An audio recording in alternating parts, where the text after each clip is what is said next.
so deep, we'll keep you on the edge, you won't sleep. Join the fun, let the terror unfold. Hello, and welcome to Horror Movies and Shit. I'm your host, Jim. Mark's not here. Shocking, I know. But with me today is Seamus Belial. Seamus, how are you? I'm doing wonderful, thank you. Thank you for having me. Absolutely. Thank you for joining us. So, for people who are not familiar with your work, why don't you tell them a little bit about what you do? About your art, I should say. Okay. So primarily, I'm a splatter punk and extreme horror writer. I have coined the term Bizzaro splatter smut to describe my writing. I Accurate. kind of describe it, yeah.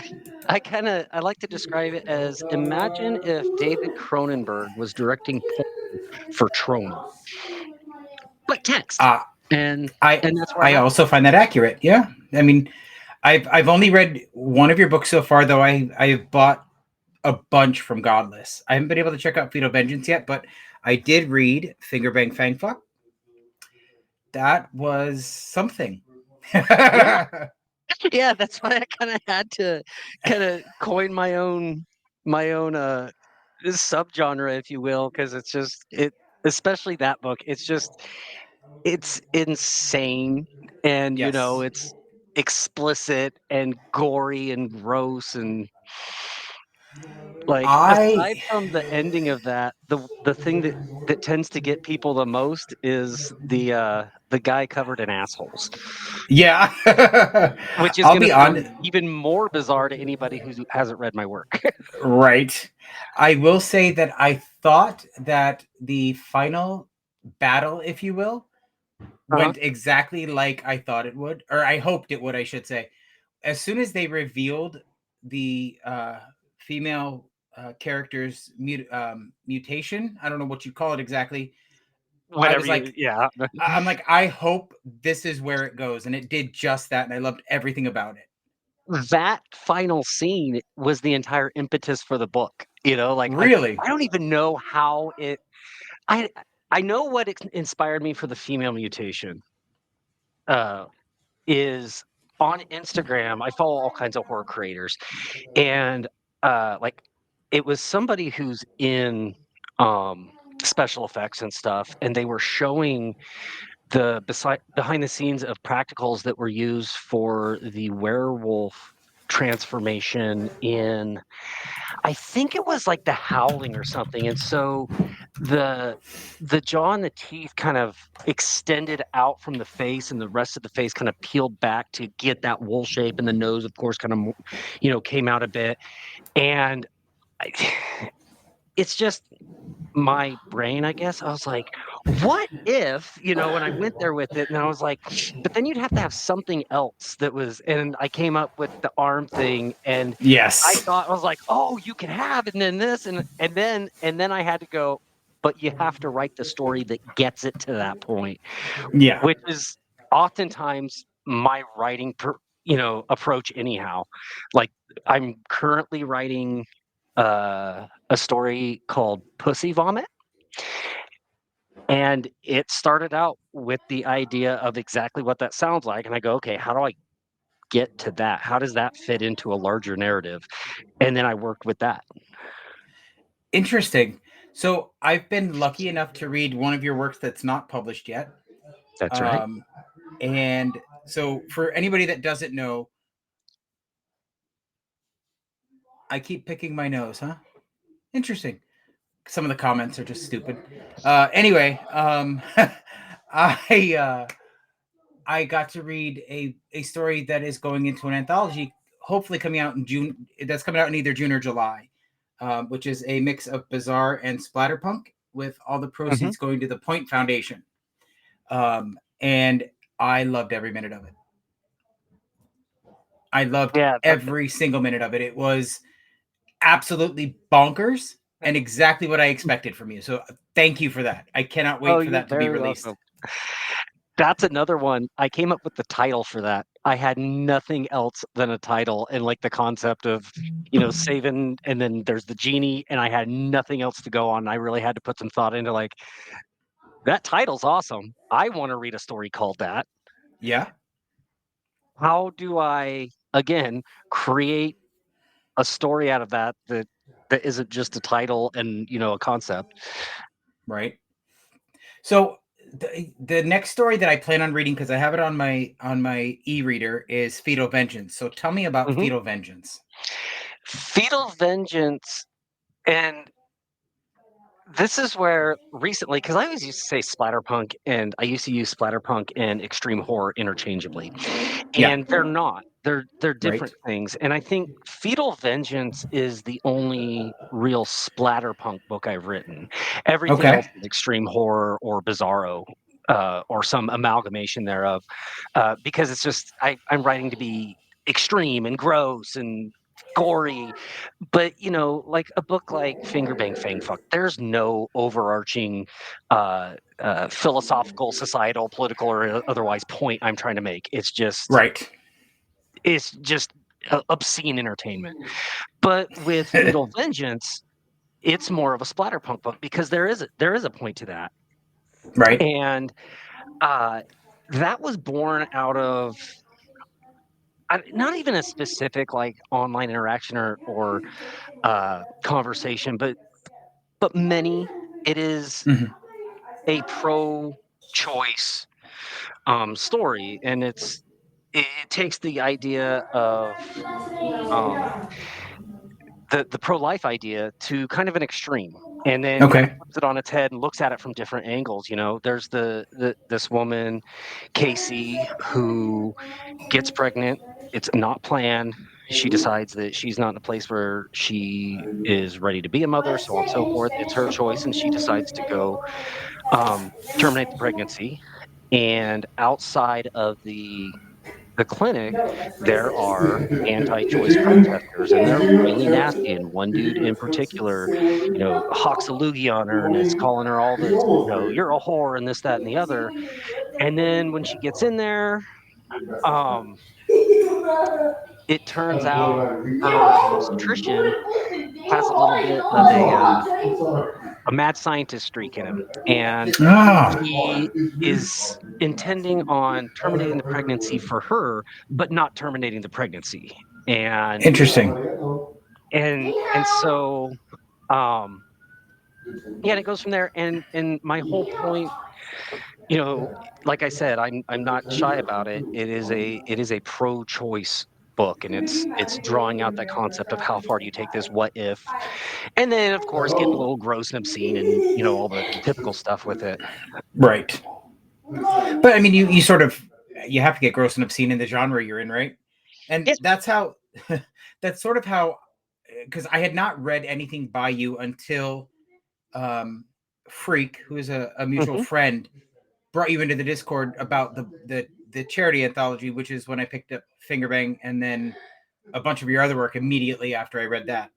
But how did you get into wanting to create art in that genre, whether it's bizarre or splatterpunk or extreme horror? How did you? What drew you to that? um I think there's a natural and visceral attraction to it for me. um I, a lot of people you talk to, and I've always been a horror fan, and this, and I haven't. I was somewhat late to, I guess, what I'll call like true horror, if you will. Um, at least movies wise. As far as reading goes, I was when Goosebumps debuted when I was in elementary school. I ate that up. The entire first series I got as soon as they all came out, and I read them, and then so on from there. By the time I was in, let's see, it was like fifth grade, sixth grade, I read Dracula the first time. I read Frankenstein. And then I remember eighth grade was the year I read It.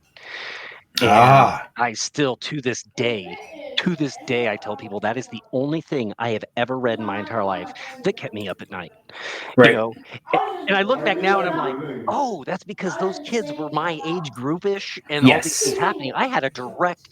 And yeah, there were portions of that book I would read and then just lay awake at night, just, for fear that I would like, fall into the deadlights or something. Yeah. Uh, but horror movies, my parents were never big on horror, or at least allowing me to be exposed to horror. Um, Okay.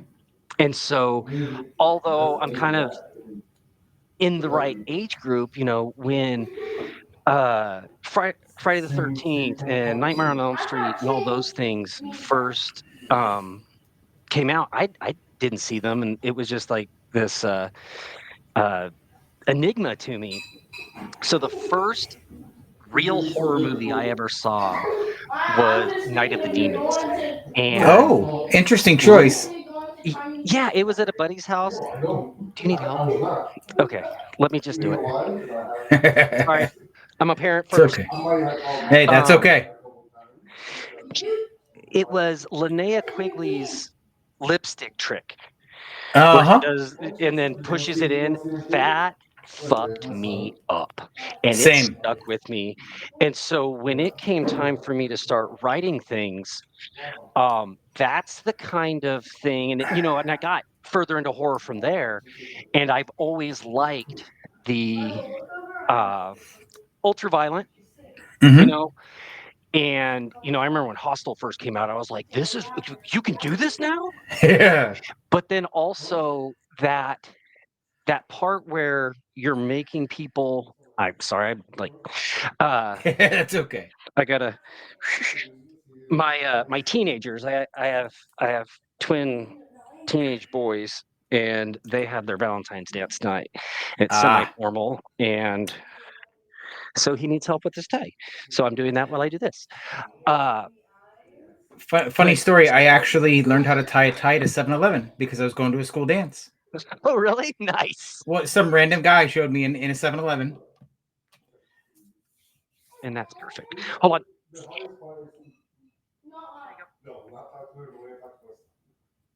All right. All right. Yeah, so when I started writing and I had ideas and I there you go. You got it right there. Look, pull on the smaller one on the back and it goes up. You straighten it out and you see this little tag back here. You tuck that right back in there. I'll let you do it and you're good to go, homie. You look good. Um, when I started writing, I didn't have the necessary intention Hmm. to write things of that style, but that's where the thinker went. And Right. I kind of had a knack for it. Um, I had written I used to write it as a teenager all the time, poetry and short stories and stuff like that, and then I kinda stopped, and when I really started writing again as an adult is when I got sober because I figured I have to do something instead of drink if I'm gonna be successful with this, so I started writing again, and I recruited some writer friends of mine, one who's a close friend, Dylan Brown, um, and Jack Wallen and Brent Abel, and I met Brent through Jack, and I met Jack just by being a fan of his work, and I at that time, I wrote and published a couple anthologies with them under my legal name. My legal name is not Seamus Belial, but Oh, in damn. We're that, gonna be I so disappointed to hear that. even in that, I started leaning towards, that extreme side of things, and one of the stories I wrote, there is a very long, very uncomfortable scene, and actually, it's the majority of the story. It's a very short story. It's like 7,000 words, I think, where a woman is raped by a kind of like a alien tree, but it's like nature coming to life. It's weird. Okay. And it bothered a lot of people. It bothered a whole lot of people. And then the tree or she kind of changes into this plant woman thing with a Venus flytrap for a vagina and like eats her boyfriend. And the reactions I got out of that at first, a lot of people were like, dude, that was kind of over the line. And at the time I was like, oh, yeah, I shouldn't write things like that. But then as I continued writing, that's kind of where things went. And I wasn't sure about it until I found Godless. And I kinda stumbled across that and started buying titles from there and then realized, "Oh, my problem was not what I'm writing, it's it's I marketed that or I gave that to a general audience, and that's not who it's for," you know? That's fair. That's fair. and I found who it's for. And there are people now that I tell. I was just recently talking to somebody. They're like, "Oh, you're an author," and I said, "Yeah. What do you typically read?" And they told me their preferences. I said, "Oh, yeah, I am a writer, but you probably won't like what I write." And I'm not telling you not to go buy my stuff or to read it. I'm letting you know that I just don't think it's for you, uh, and that's fine. You know, Yeah, Rosamund Pilcher isn't for me. right. Not everything's for everybody. And I'll be Mhm. honest, I have, when I first started getting back, so when I was younger, I used to read all the time, Mhm. all the way through high school. And then just sort of started lifing. And I didn't pick up Oh, yeah. reading again till probably about 3 years ago, real hard and heavy. Um, I got into audiobooks for several years, but Nice. even then it was more the tame stuff. And then I came across a book called The Dark Side of Hell by Patrick C. Harrison III. That is the most vile book I've ever read in my life. And I used it to push myself, right? Oh, I wanted to see how far into the book I could get before I just had to stop. And I was oh, extremely wow. proud of I was really proud of the fact that there were only two scenes I skipped. And one was where a woman was assaulted to death, and then one was a forced abortion scene. Um, Ooh, so I was like, that's still really gross, but I'm really proud of the fact that I got through it. But oh, now yeah. I keep doing that, right? I keep looking for the next book that's going to push my limits. Um, Yeah. and and that's sort of how I came up with venturing more to the Bizzaro side, because you don't find that in stereotypical horror. Even some No. splatterpunk started to feel a little tame, and then Mhm. some extreme horror. I really had a problem with the graphic sexual content just to be graphic, Yeah. with no importance to the story. And even Yeah. now, after a year of reading more and more of it and pushing myself, it doesn't bother me anymore. Like I'm reading a book called The Gravedigger right now. I'm listening Okay. to a book, I should say. And I've realized hearing a man being assaulted as revenge for assaulting a woman doesn't bother me. But Mhm. reading about a woman being assaulted for no reason bothers the hell out of me. It's because it's punching down. It's Right. it I like stand-up comedy, and it Hmm. makes me think of a lot of, the quote unquote taboo subjects in stand-up comedy, Yes. and people say, "You can't say this, you can't say that," and it's like, it's not about necessarily the subject matter. It's Right. about, are you speaking truth to power and Hmm. making a point in that regard, and, for lack of better terms, punching up, or at least on the same level, or are Right. you taking cheap shots at an already marginalized community, or somebody who's already victimized, Right. like a rape joke.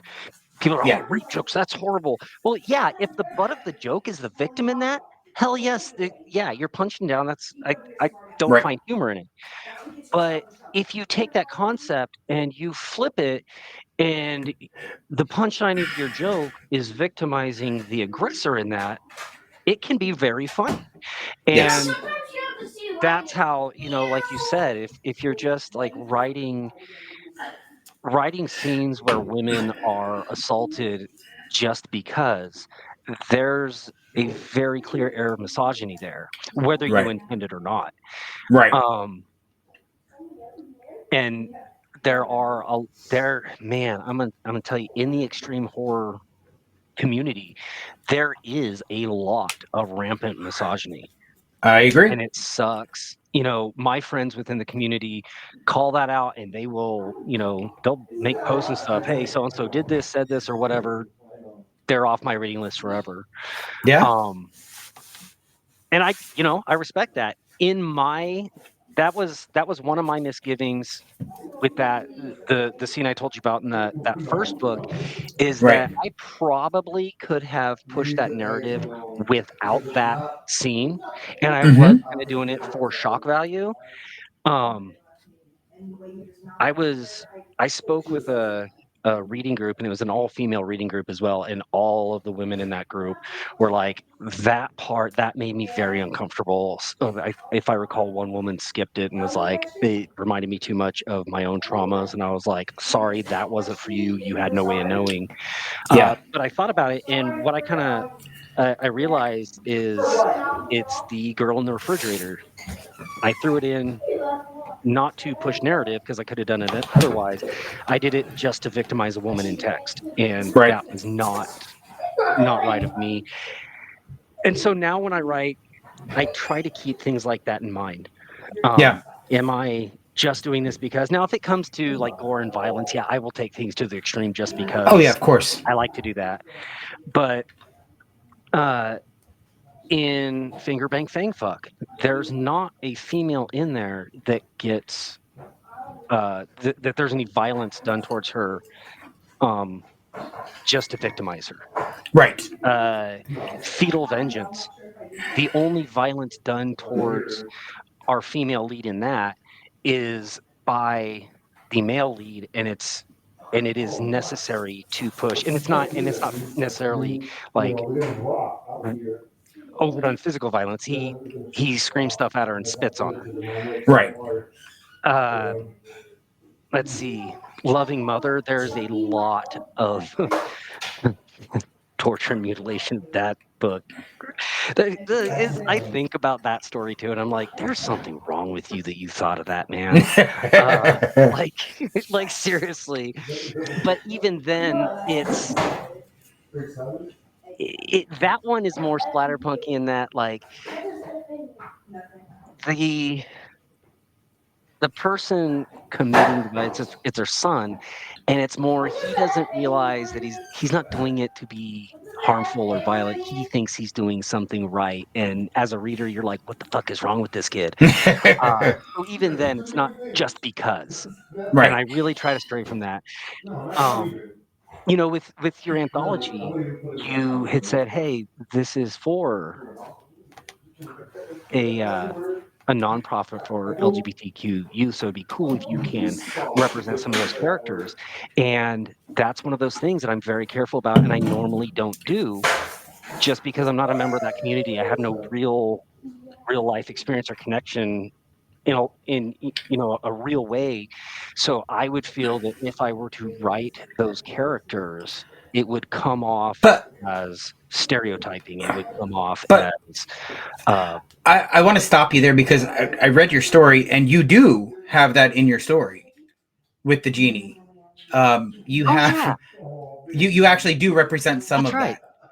So and you did it great. I loved it because that's the first thing I saw. Right, that's the first thing I noticed. I'm like, oh, Yeah, he did get some elements in here. That's pretty amazing. I thought yeah, because and see, in it's done doing that, it's done in a moment of power. Right, the exactly. it's not like you said. It's not punching down. And Yeah, I loved that about that story. I thought it was great. I'm like, oh, because I was reading it and I was reading it and I was like, this is a good story. This is fun. And I'm like, I just wish there was some sort of representation. And then I read that final scene and I'm like, oh, now I get it.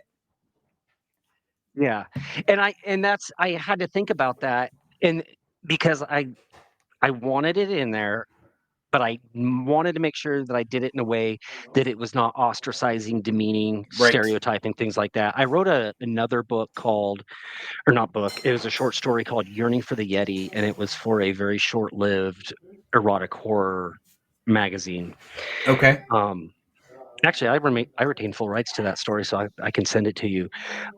This is a bit of a spoiler alert to it, but the Yeti ends up being gay. Huh. And with that, a lot of times, like, that's the twist, but I didn't want the twist to be that made up homophobic, transphobic fear of somebody's trying to trick me. Right. What I wanted to do, and what anytime that I'm going to write a character that is a member of any marginalized community, I don't want to focus on that as an identity thing necessarily, or use it as, you know, the haha gotcha necessarily, Right. to And give negative connotations. It's just, hey, Yeti's gay. Didn't know that about him. Okay, what's the rest of the story? It should be right. more in passing, and it's just an existing element So I'll tell instead you of how so being a gay male, I'll tell you how I feel about representation, right? In my opinion, all too often you see being gay, trans, it becomes the entire character rather than a exactly. portion of that character. I would much rather have it, at least from something that I want to read, I want you to be able to switch the gay, lesbian, trans character out for anybody else, and the story would remain exactly the same. Yep. That's how it And should to be. me, that's accurate representation. I was talking with a friend of mine not too long ago because she found there was an author that an extreme horror author that wrote a book that had a black character, and the black character was like he was like a pimp or something, and his name was Honey something. It was really, really uh, like offensively stereotyping, Yeah. and he said things like he only liked white women, and he oh his name was like Chicken Bone or something. He was always eating fried chicken. He was gonna go fuck these white bitches, and everyone was like, "Are you fucking joking me with that?" And it's a straight white dude right in the part, and it's like that character doesn't have to be like that. Right. You Right. know, like you can just and if you read much of my stuff, unless it is absolutely necessary, which I have not really found the point, uh, I don't physically describe uh, my characters very much Right. because generally it's not necessarily or it's not necessary. I know in Lucha Sedisto, I describe the female in that to a degree.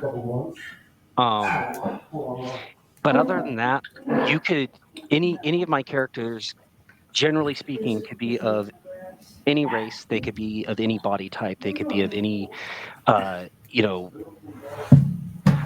culture, clothing wise, or you know, Right. whatever it is, because generally speaking, those other elements don't matter. You know, they don't matter to the story. I wrote a punk Right. story where I described, you know, typical punk clothing and behavior for these guys in a band. That was necessary to my story though. Right, of course, and it makes sense. Right, you don't want to overrepresent just to try and fit a mold. You want to just be accurate, right? And Yeah. that's what I appreciate in writing. Right, you be authentic, or you be as true to the character or the story as you can. So let's talk about some of your inspirations then. What Okay. inspired you to get into writing? Oh man. I'm gonna go back to like being a kid. I just had ideas and I was creative, and my grandmother, for one, really cultivated that in me. Always drawing stuff. She was my kindergarten teacher, and always, you know, to write a story, make drawings, whatever it is. Here, to be as creative as you want. And then as time moved on, and I got older, and I got into writing poetry and stuff like that. I remember I think I was in 7th grade, 8th grade, and yeah, I was 7th grade. I wrote this poem called Death as I See It, and it was about Okay. laying on your deathbed and the Grim Reaper comes in, and it for what it was and for how old I was when I wrote it, it was good, and I remember I was really trying to emulate Edgar Allan Poe there. You know, that Right. was I was trying to get that really somber, uh, dark feeling. I don't know that I necessarily captivated that, but my parents have always been encouraging when it comes to creative outlets for me or anything else I want to do. So when it moved on and I started trying to write, I wanted to write vampire stories. And I remember I wrote that I I doubt it's on paper or saved anywhere. I I can think about what I wrote and it was just absurd. And I tried to be very adult about it, and this vampire was having sex with ladies, and I was in like, I don't know, like 8th grade writing this, so it was cheesy at best. And my parents read it and they're like, "Oh, well, don't turn that in for anything at school." But you know, you're writing a story, good for you. You know, so they never like Right. rein me in that. You know, they're like, "You can't do that. You can't write that." And so as time went on, creatively, just the art that I consumed moved me in that direction. I Okay. got into metal and, you know, all that and punk, and I listen to all sorts of music, but that's primarily metal and punk. And then I'm into horror movies and horror books and all that stuff. And so when I got started writing again, that's just a natural avenue for me. Okay. So let's talk about some of your horror movie tastes. What movies really get your juices going? I'm a huge slasher fan. Like, Are you me in too? and so for me, it's Freddy and Jason and Michael, and love the first Scream movie. The second one's good, and I refuse to watch the franchise past there. I love my boy here, Art the Clown. When I Yeah. when I first found Terrifier, I was like, finally, like this is what I want. Right. Uh, I I've taken to liking found footage. I'm Okay. not huge into found footage, but I really do appreciate um, what can be done with it when it's done Hmm. right. And more kind of the overarching genre, if you will, for me is indie horror. And it can Okay. be a slasher, it can be a ghost story, it could be whatever. I will consume indie horror all the time because That is that perfect.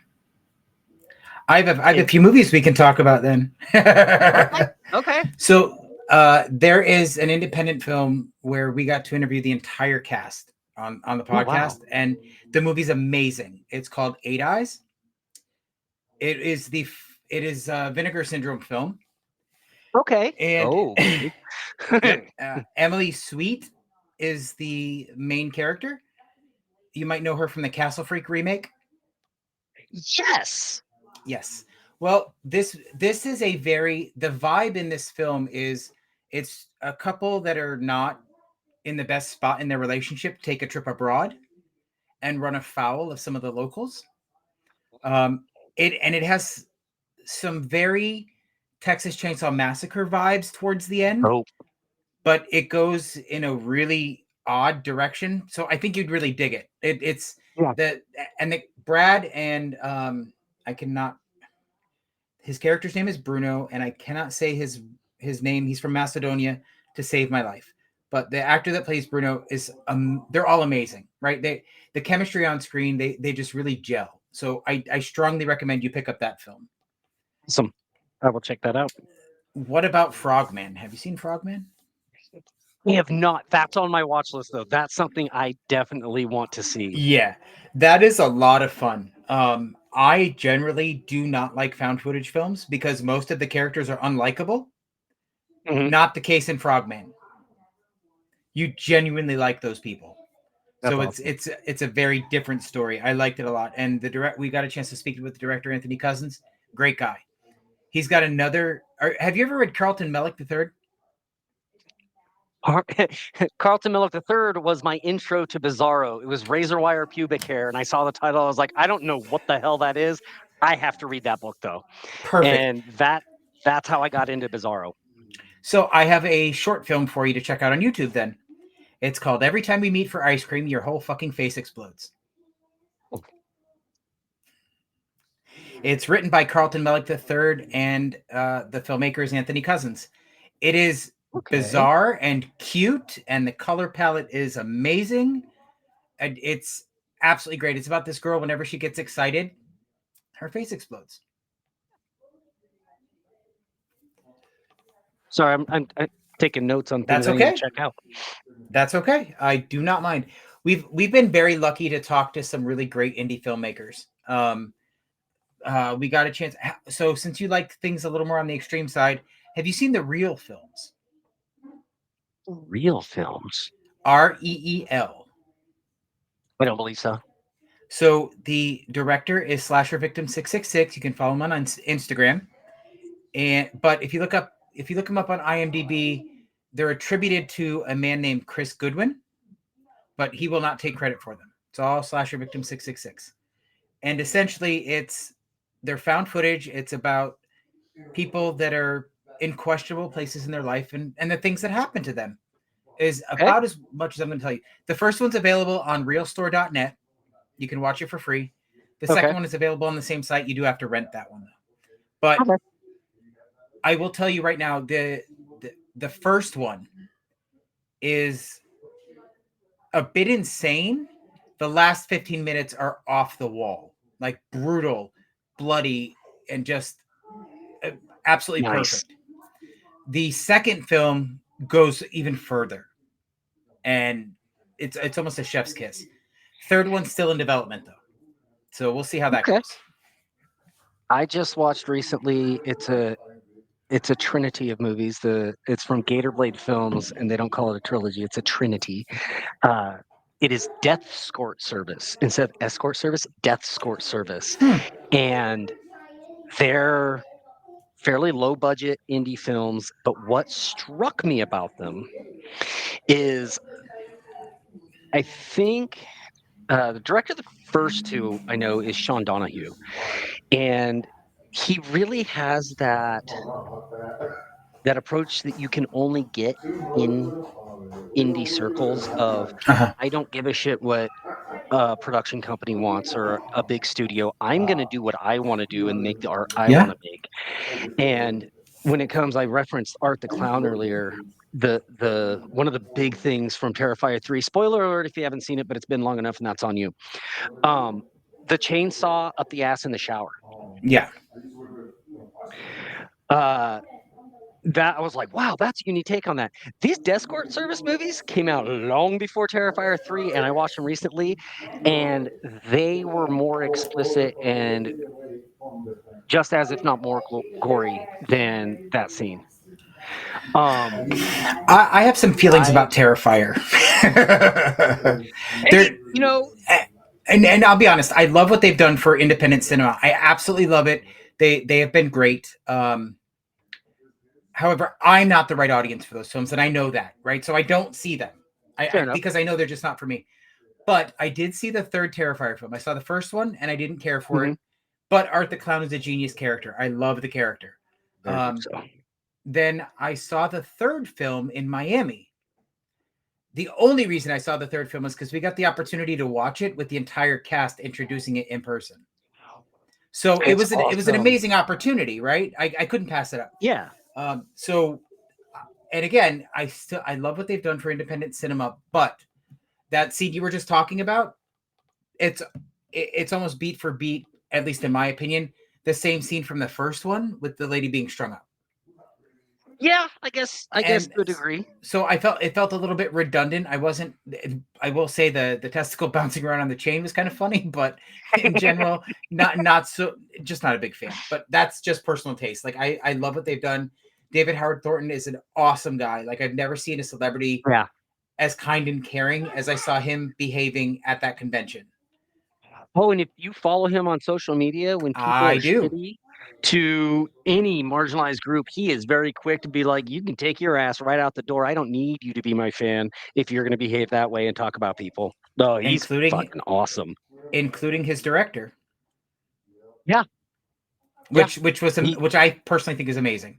Like the fact that he's willing to stand up for anybody like that. I think is great. Solid dude. Yeah, absolutely. Okay, I'm trying to think of some other movies that I have had the opportunity to see that I think you will like. Oh, if you want something on the experimental side, there's a Spanish language film called Invoking Yell. That's on my watch list. I have not watched it yet, though. We got the chance to talk to the filmmaker or one of the co-writers of that film.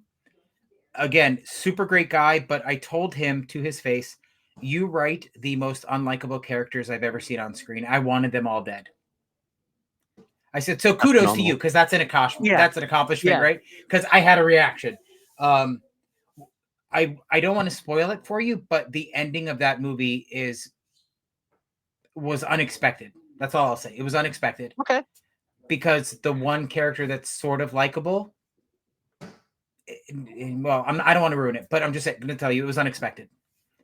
I like that. I like to be surprised, and it doesn't have to be a what a twist or gotcha, like something that comes out of a character where you're like, oh shit, you right.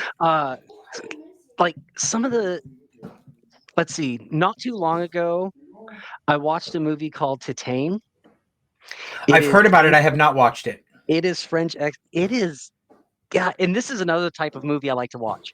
One that's just kind of weird and just, if I watch an entire movie and I'm just kind of confused and uncomfortable the entire time, it's doing something right. Because there's not a lot that truly scares me watching a horror movie. Jump scares, that's startling. That's not true fear. You know, that the blood, the guts doesn't bother me. Right. With there are some exceptions. Yeah. Yeah, I can get to what really gets me, because like the things in the two things that I can think of in horror movies that have really made me go like, oh god, I can't, are not any of like the most bloody scenes and things like that Right. ever. But uh, one thing that horror is great about, and again, I think about this when I write, is can you evoke a visceral emotion, whether it Yes. is joy or horror or fear or discomfort, whatever it is, if you can make somebody feel something like that and go, oh God, what, you know, that's an accomplishment. And Yes. so Titane is like that. It starts out with this uh the female lead, and she is a dancer. Imagine like, I don't know, a strip club and the girls are dancing on cars, but then you find out she ends up having sex with a car, and it Okay. almost seems like not necessary to the story, but then she's pregnant and she has to leave her home over some stuff that happens, and then it Well, it goes from that where you're like, this is bonkers and it's going to get weird, and it gets weirder, but in a very emotional, uncomfortable way. okay. It's a trip. French extremist watch French extremist films. They're crazy. High They do Tension, is another example. Um, high tension. the other I thought it was beautifully done, but plot wise, it's a beat for beat ripoff of the book Intensity by Dean Koontz. All of the oh exact really? same plot points. Yes, Oh geez. 100%. And that bothered the shit out of me because I read that in the 90s. Yeah, that if proper credit's not given, that's definitely bothersome. I'll be honest, I don't know if credit was given. I didn't pay attention long enough. I thought the Okay. story was good until I thought about it a couple of days later and I went, wait a minute, this is Intensity. This is the exact same fucking story. Like beat for beat. It's all the same. Um, Yeah, that pissed me off too. yeah, but anyway, so a few other movies I would like you to check out if you haven't seen them is Deep Dark from 2008. Okay. It is about a starving artist who finds a talking hole in the wall in his shitty apartment. Oh, phenomenal. That is that one's bizarre. It's absolutely bizarre. And I don't want to ruin it for you. I just need you to check it out and let me know what you think. Okay. Then on Netflix there's a show movie called Skins. If you haven't seen it, If I've seen that. it's going to be very reminiscent for you of your book Finger Bang Fang Fuck, Yes, because I'm in then. it's about physical anomalies, and Okay. one of them, the girl has an asshole on her for a mouth, and her mouth is in her anus. So like I'm in. to feed her they have to use like a tube inserted into her rectum, and they pour chicken noodle soup down it. Oh, I'm so in. Yeah, it's absolutely bizarre and uncomfortable in all the best ways possible. Right from the That's get-go. phenomenal. Right from the get-go, it starts with a guy, he's at a whorehouse, and then he gets led away by like this 12-year-old girl, and you're just, oh. Ooh. And then it just continues to get weirder from there. You You find know out, what I oh, Oh, go ahead. no, I was just gonna say, you find out what he had in store for her, and you're just like, oh. Anyway,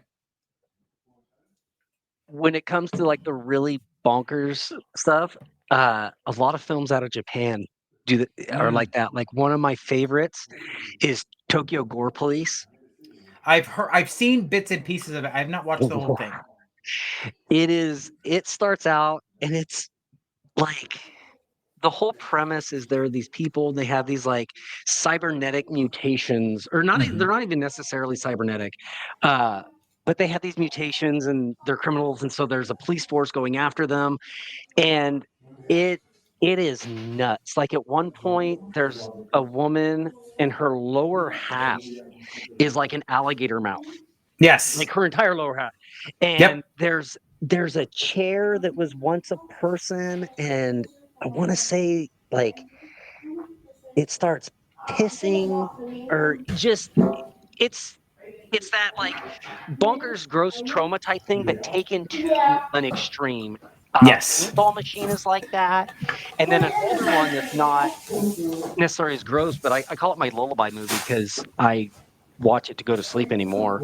But the first time I watched it, it gave me anxiety. What was Tetsuo, the Iron Man? Oh, okay. I don't know that one. Oh, it is phenomenal. Made in 1988, and it's a guy. He witnesses a he was it? He witnesses a car accident. It's been a while since I watched it.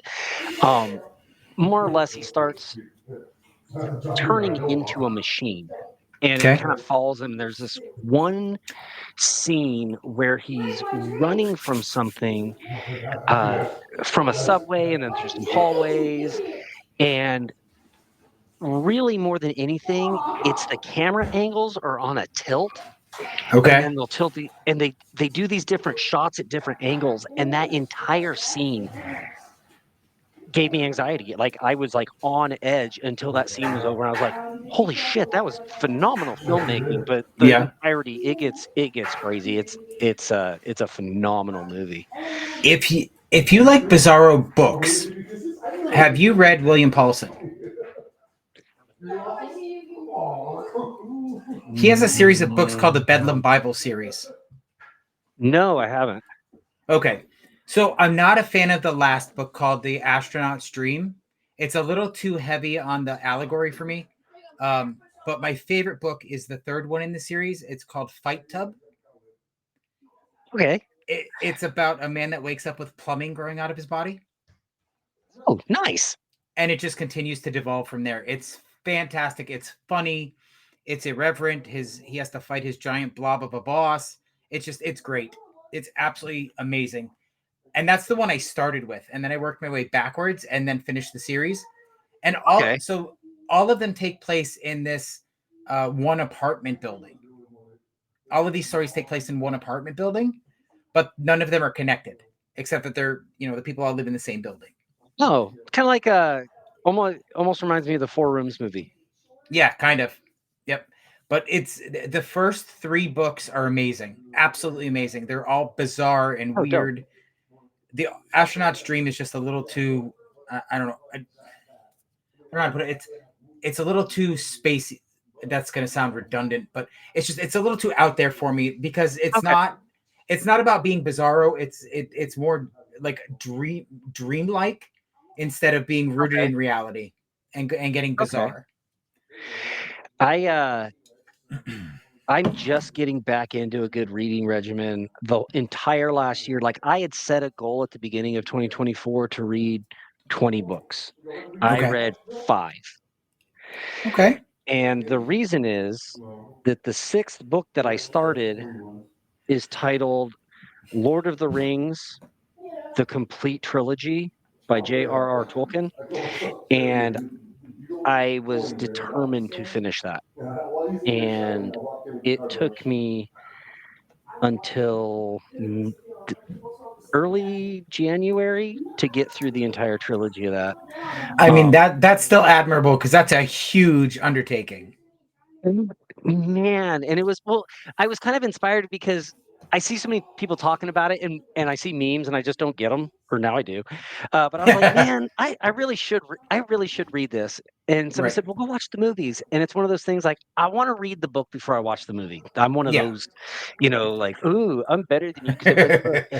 Right. Um, I have a friend that years and years ago, probably, oh god, it's been so long, it's been like 20 years ago, he decided that he was gonna read Moby Dick, Okay. and so he did, and he Okay. was like, "I hated every last word of that, it was stupid and, Yep. slow and boring," and so I thought about it, I was like, "Man, if Ryan can read Moby Dick, I can read Lord of the Rings," and I was starting to feel like Ryan about halfway into Fellowship. I was like, "This is the most boring crap I have ever read.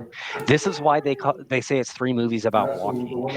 And then I got to the end of that and I was like, "Okay," with the Balrog and yeah, I'm like, "Okay, I'll start the next book." I have a very hard time DNFing books. It takes a lot for me to, and I can't think of a book where I was just like, "I'm not gonna finish this." If Right. nothing else, I'll just speed read and skim through it, but I still want to get through. Then I got into Two Towers, and I was like, "This is what I've been missing." And the rest of it was phenomenal. Fellowship is rough, but Mm-hmm. it took me months and months and months. I read Fellowship and Two Towers over the course of, I think it was just towards it was like end of November, and I finished by early January, because that Okay. was boom. I got that, but man, Fellowship took me forever. Now that I'm done, though, I'm back on an old reading regimen that I used to use. At any given time, I will be reading 2 books actively, and Okay. one is for entertainment, and the other is for education and/or personal development. So, Okay. like right now, I'm reading Against the Stream. It's a Buddhist book by Noah Levine, and then I'm reading Kill All Gods, the anthology that was put out by Godless. Oh, yes. I bought that. I haven't read it yet. Yeah, I'm about halfway through it, and all the stories are great. That's awesome. That's amazing. I'm I'm super excited to read that because I read some of the authors and I found some great authors on Godless. Like that's where I found Yeah, Adrian Messer. You Adrian's I awesome. found most of your and he's such a nice guy. I've had a chance to talk to him Hmm. on Facebook and so nice. Like Yeah, I phenomenal dude. absolutely I wish that he lived in the States so I could support him more rather than just buying digital copies on Godless. But I mean, I do what I can, right? Oh yeah. But so, who are some of the authors that you read?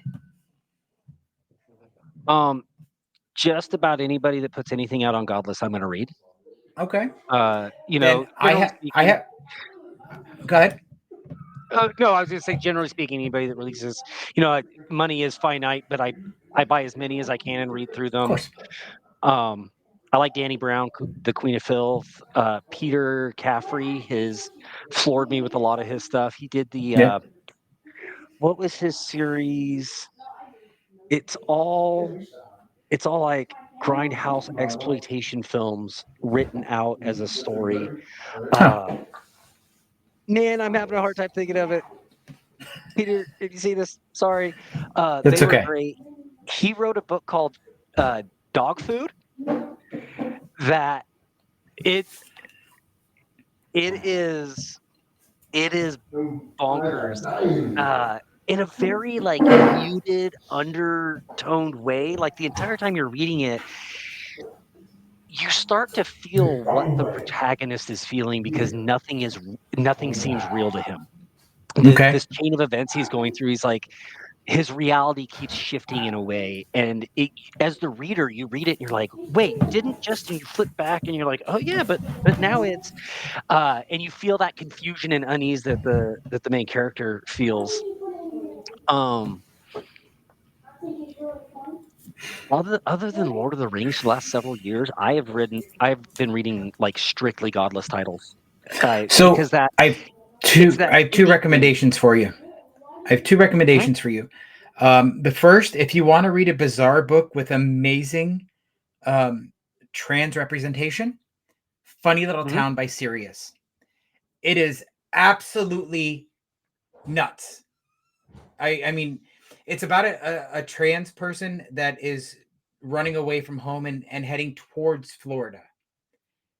And that's Oh, all geez. I'm gonna say because I would have to get you too into the weeds if I tried to explain it anymore. It's bizarre, it's off the wall. There is a sex scene in it that I thought would bother me because like I'm not really into gratuitous sex, but as I read it, I'm going, what the fuck is happening right now? And it was great. I loved every minute of it. It was just like I don't know where this is going. This is insane. So that's a good one. And if you want something extreme, um, I have an author named K.L. Allister is a Okay, friend of mine. He wrote two books. One is called Last Call. It is about a group of people that are at a bar, and these two strangers walk in and unleash havoc. And okay. then he's got his debut, which is a little more tame until you get to a certain chapter 11. Not that I remember. Um, it's called Carnivores. It's about a young man who gets brought into an inner circle of corporate elites. and the depravity that he gets involved in. Okay. Both amazing. You said you like slashers, so I have another recommendation for that. If you like slashers or revenge Yeah. in general, I have a buddy named Timothy King. Wrote his debut novel is Seven Rabbits. It is about this group of high school football players that have traumatized and terrorized all of the young people in all the young women in their town, and they go away Okay. for their yearly retreat, and shit goes down. Okay. There are no surprises in this book, but the way he gets to the ending is so fulfilling. You will love every minute of it. Nope. I'm trying to think of what else I have. Oh, do you like werewolves? Are you a fan of werewolves? To a degree, yeah. I just watched the Wolfman movie, and it was meh for me. Yeah, I'm afraid to watch it because I think it's going to be meh. But I have It's another book that I enjoyed called My Pet Werewolf by James Cain. Oh, you know what? It's not a book that I was thinking of. There's a local band in Austin called the Immortals, and they do Okay. like horror punk, uh, and they have a song called "My Pet Werewolf." So I will tell you this. It pretty much the main characters are 18 years old, but so everybody thinks it's YA, but it's not. Towards the last third of the book becomes borders on extreme horror almost. But then we get to the prequel, and it flips that switch, and it's all balls to the wall extreme horror. Okay. So it's sort of a primer, but probably one of the best werewolf books I've read to date. Oh, nice, And nice. if you like his writing style, there is a I was fortunate enough to die in one of his books. His next book, Black Friday. He wrote both I myself love and my writing. co-host. He wrote both myself and my co-host Mark in it, and I will say I survived longer than Mark, so I felt vindicated. But it is. Have you seen the movie Battle Royale? Oh yeah. Okay, so imagine that takes place in a mall in the early '90s. Oh, that's phenomenal. So it and I love like the throwback to that era, if you will. right. So it's sort of so. Let me preface this. So the whole I'll set it up for you, right? The cast of characters is invited to this mall to compete for $5 million or whatever it is. I forget the actual number. All they have to do is survive the night in the mall. Okay. So everybody signs up. There's 60, 80 people. But this internet personality that has invited them gives them a catch. Only one person's walking out of here with all the money. But they bought this abandoned mall and set it up like it was still in its heyday. So you get those mall vibes 100%. It's Yeah, great. yeah. It's absolutely a phenomenal story, and it's so fast to read. My buddy Dylan, his one of his latest movies that is out, on Prime right now. It's on Amazon Prime. It's called The Summer We Died, and I have Dylan. been I have been looking. I keep meaning to turn that on, but every time I go to Amazon Prime, I wind up on something else. But every time I It see it, I'm still like, I goes, want to but see that. You know what? it Actually, wait, Dylan.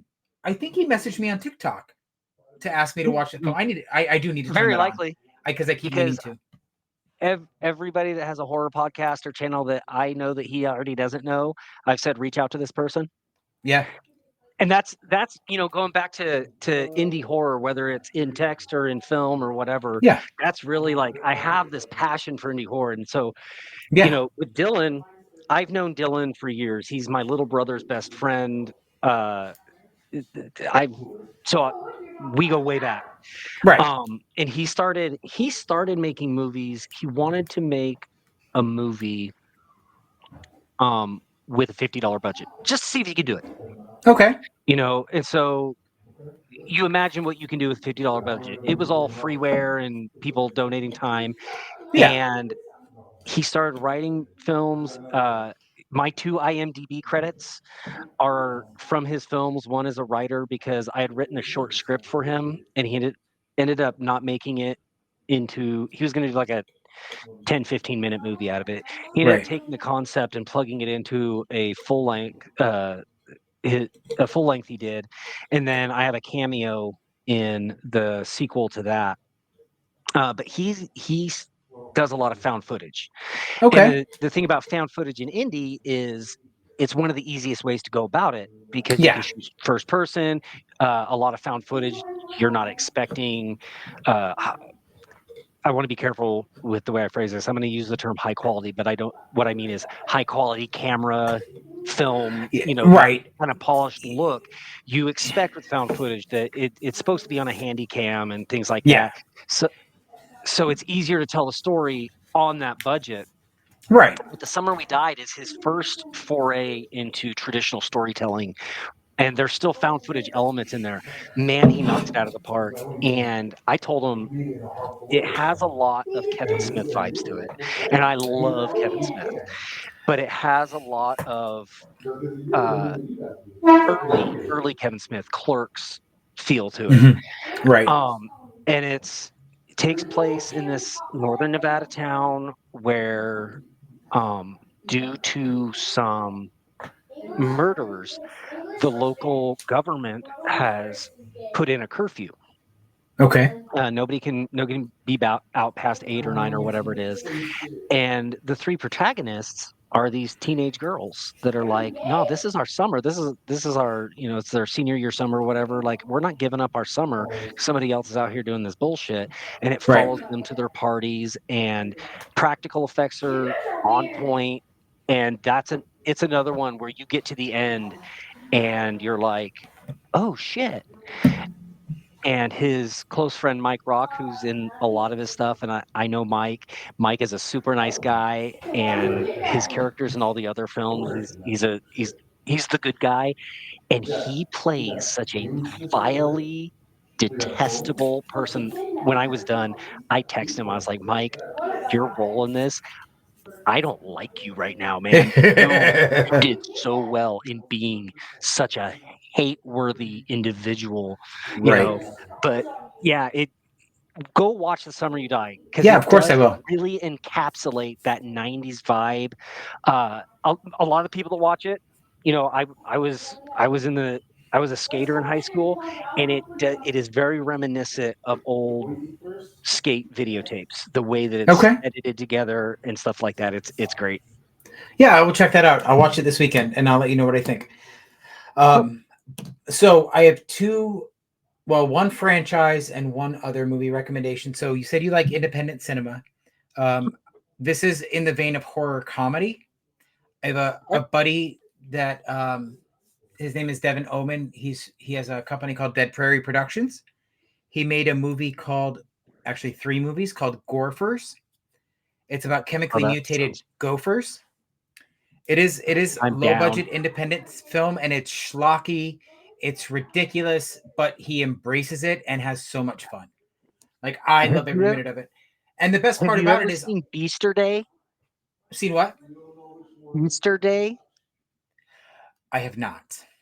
It is I have not. about a demonic, like, kaiju Easter bunny wreaking havoc through this town. Okay.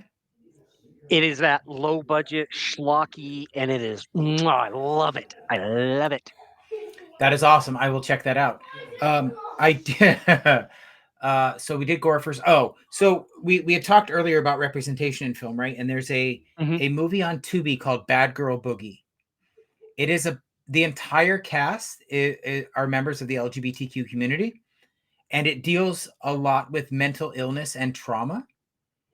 And there's a scene in it where you know that a girl has been traumatized and has some emotional issues, and the way that it is shot is fucking beautiful. It's just you understand it, you feel it. It's not over the top with her reaction, just with the lighting and the music and just the way that it's That's shot. awesome. It was beautiful. So I strongly recommend that. It's another independent film, but it's so well Okay. done. If you like found footage, kind of, this one's sort of found footage. It's called Season 666. It's also available on Tubi. My buddy Michelle Mm, Hansen directed it. we may have watched that. Trying to think. There was one scene in the beginning where you see this red light on the back of a guy's neck right at the opening, and it bothered the shit out of me. And I told her that. I said, but you explained it in the movie, so I felt better after I figured out what it was. Because at first I went, Nice. "What is that shit? That looks ridiculous. What are you doing right now?" But it gets explained in the film. But what I did not realize is a lot of the dialogue and the character development was improvised by the actors. She Oh didn't give them a wow, full script. She gave them plot points to hit, and they do a fantastic job. that's great. That Yeah, is great. it was That's great. going back to Dylan. His series Tahoe Joe. The first Tahoe Joe is basically him and I just Mike. watched Tahoe Joe. Okay, so Tahoe Joe was made on a budget of like 250, $500 or something like that. It was It was tiny. great though. They did so good. And there wasn't a script for that. They came up with the concept and then they just went out. They were filming, I want to say they were filming Ghost at the time. Okay. And they just did that as a little, just a time killer. And they went out, they wrote a rough, outline of the story, and everything else in that is improvised. Oh wow. That's Yeah. awesome. They did a great job then. Oh That's yeah. fantastic because I thought it was Great. fun. I liked Tahoe Joe. I want to watch. There's 2 or 3 of them, right? There's 2 right now, and the Yeah. third starts shooting in March or April. They're gonna start shooting the third. Okay. I'm gonna have to check that out because I really like Tahoe Joe. I didn't expect to because you never really know what you're gonna get with indie films sometimes. Yep. But they did a good job with it. I enjoyed it. Yeah. So I do want to say thank you, Seamus, for hanging out with me today. This has been a lot of Yeah, fun. I yeah. really enjoyed the conversation. I want to invite you back when Mark's here so you can hear us bicker. And of Oh, course, yeah. you're going to agree Oh, with me, yeah. but that's beside the point. But anyway, I do want to invite you back. But why don't you give everybody that's listening or that might listen to this when we post it ideas on where they can follow you or find your work? Okay. Best place to follow me is on Instagram. It's at Seamus Belial, SeamusBelial. From there, you can find my books. There's a link in bio that has a link to all the stuff that I've published so far. You can follow me on Facebook. I dip into Facebook every now and then. I usually just reshare stuff from Godless and then move on with life. So Instagram is really where it's at for me. Nice. And other than the link in bio, if you want to find any of my work to sample some Bizzaro splatterpunk, you can do that at godless.com. Just search my name or search Finger Bang Fang Fuck or Fetal Vengeance. They'll come up. Oh, they If will. if you want to read some reviews on those first, plug my name into Goodreads. There's reviews. You can get a handle on things. And then if we didn't really talk about it, but if you want to check out some of my merchandise that I've made in the vein of indie horror, talking about Dylan Brown and Horror Nerd Productions, all his stuff's there, and some other stuff that I made. Goreclown.com is my online store. That I have 2 of your shirts. Just That's saying. right. You got the Splatterpunk And the candy you corn. got the candy corn done by my good friend Evan Patton. He's a phenomenal artist. I want to work with. Yeah, with I him love more. that candy corn shirt. I love it. I do, and I get so many comments on that Splatterpunk shirt. It's ridiculous. All my friends love it, Oh. and when I wear it to the grocery store, everybody just stares at me, and I love every minute of it. I am so incredibly proud of that shirt. That's like Yeah. easily my top seller. I love that shirt so much. It's great. It's absolutely Mine's in the great. laundry. I was going to wear it today, but it was dirty. Mine's hanging in my closet. I was too rushed because, to be perfectly honest, I forgot until my alarm went off at 6:00, and I went, "Oh shit!" But that's okay. This has been a great time. So I've really enjoyed talking to you, and I want you to come back. I will send you some dates, or you let me know when you have some free time, and we will make it Cool. happen. Awesome, man. Okay, well, let me go ahead and end the live stream, and then we will chat. So thank you everybody for watching. Thanks. We're here to stay. Horror movies and shit, we're here to make you laugh. Jim and Mark